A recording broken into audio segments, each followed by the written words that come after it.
인도네시아. 백세 노인은 늘 주위 사람들의 마음을 편안하게 해주었다. 하지만 예외도 없지 않아서 몇 사람의 신경을 과도하게 긁어놓기도 했다. 예를 들면 1948년에 스탈린을 만났을 때 그랬다. 덕분에 그는 시베리아 강제노동 수용소에서 5년을 썩어야 했다. 또 몇 해 후 만나게 된 북한 사람들도 그를 별로 좋아하지 않았다. 이 모든 것은 다 지난 일이었다. 이제 그는 자신의 101회 생일 파티를 애초 계획대로 열고, 왜냐하면 율리우스가 너무도 원했으므로, 그 다음에 차분하게 앉아서 그들의 경제 문제를 논의하고자 하자고 율리우스를 설득했다. 모든 게 잘 풀릴 거야. 조금 운이 따르면 지폐로 빵빵해진 트렁크를 또 하나 만날 수도 있는 일이고, 율리우스는 알란과 함께 있으면 무슨 일이 일어날지 모르긴 했지만 그 가능성을 별로 믿지 않았다. 비록 상황이 절박하긴 했지만 그는 열기구에 샴페인 2병 대신 4병을 싣고 가자는 알란의 제안을 받아들였다. 고도가 높아지면 바람이 약해질지도 모르고 그 경우 시간을 보낼 수 있는 무언가가 필요하다는 이유였다. 어쩌면 샌드위치도 몇 개 필요할지 모르겠네요. 율리우스가 말했다. 샌드위치는 뭐 하려고? 알란이 반문했다.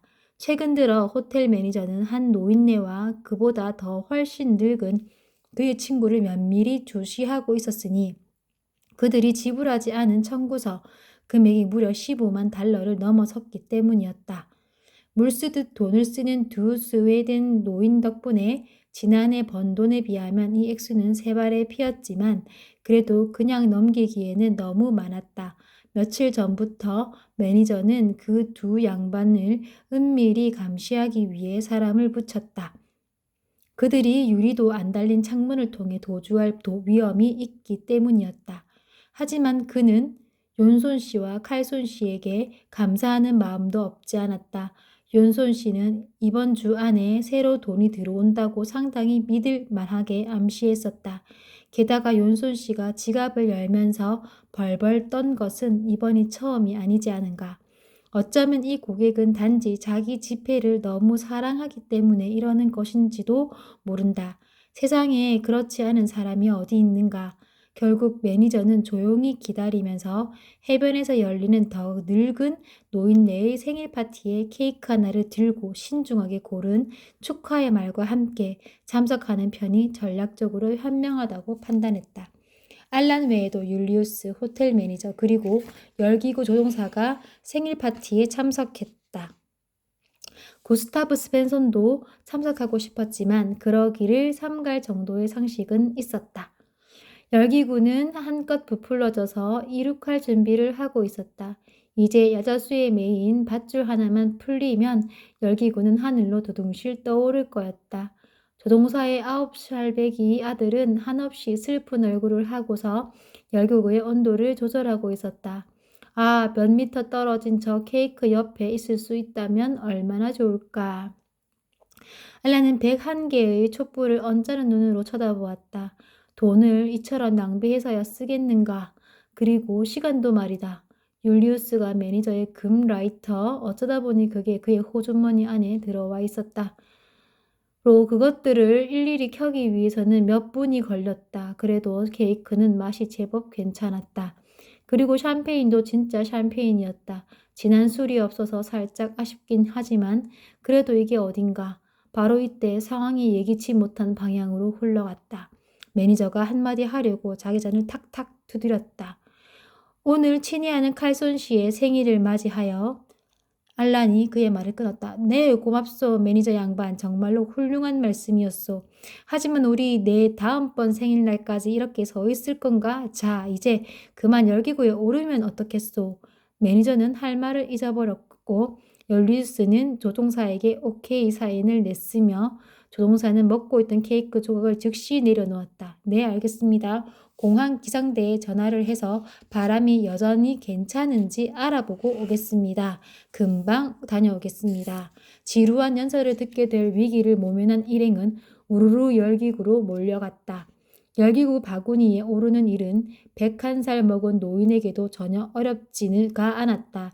접이식 계단이 바깥쪽으로 6단 내려와 있었고 안쪽으로는 3단이 있었다. 안녕 젊은이. 알란이 9살배기 부조종사의 머리칼을 다정하게 헝클어뜨리며 말했다. 꼬마는 안녕하세요라는 수줍은 한마디로 응답했다.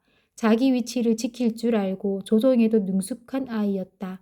외국인들의 무게로 인해 열기구를 잡아놓는 밧줄은 더 이상 필요하지 않게 되었다. 율리우스는 아이에게 열기구를 어떻게 조종하는지 시범을 보여달라고 부탁했다. 고도는 열기로 결정되고 따라서 가스관 위쪽의 빨간 레버를 조작하여 조절한단다. 이륙하기 위해서는 레버를 오른쪽으로 돌리기만 하면 된단다. 반대로 땅으로 내려오려면 왼쪽으로 돌리면 끝이란다. 오케이, 오른쪽으로 그리고 왼쪽으로. 율리우스가 복창했다. 네, 맞아요, 선생님. 그런데 갑자기 몇 초 사이에 3개의 사건이 발생했다. 첫째, 아이가 자꾸만 케이크를 흘깃거리는 것을 발견한 알라는 빨리 가서 먹고 오라고 말했다. 접시와 나이프 등은 테이블 위에 있었다. 아이에게는 말을 2번 할 필요가 없었다. 알란의 말이 채 끝내기도 전에 아이는 총알같이 바구니에서 뛰어내렸다. 둘째, 율리우스는 레버를 한번 시험해 보려고 오른쪽으로 돌렸는데 너무나 힘차게 돌린 나머지 그냥 툭 빠져버렸다. 셋째, 호텔에서 나온 열기구 조종사는 유감스러운 표정으로 머리를 흔들며 열기구 유람은 어렵겠다고 알렸다. 곧 북풍이 부는데 그리 되면 열기구 조종이 어렵다는 거였다. 그리고 나서 3개의 또 다른 사건이 이번에는 거의 동시에 일어났다. 첫째, 조종사는 9살 먹은 자기 아들내미가 케이크에 코를 쳐박고 있는 모습을 발견했고 위치를 이탈한 것에 대해 사납게 지저댔다. 둘째, 율리우스는 그냥 툭 빠져버린 빨간 레버에 대고 욕설을 퍼부었다. 그러고 있는 사이 열기구의 열기가 맹렬히 유입되었으며 셋째, 열기구는 땅에서 두둥실 떠올랐다. 스톱! 스톱! 지금 뭐 하고 있는 겁니까? 조종사가 고함쳤다. 내가 그런 게 아니야. 이 빌어먹을 레버가 그랬어. 율리우스가 대답했다. 이제 열기구는 지상 3m 높이로 이륙했다. 그리고 4m, 5m. 아, 이제 좀 낫군. 알란이 가슴을 활짝 펴며 외쳤다. 그래, 이게 진짜 파티지.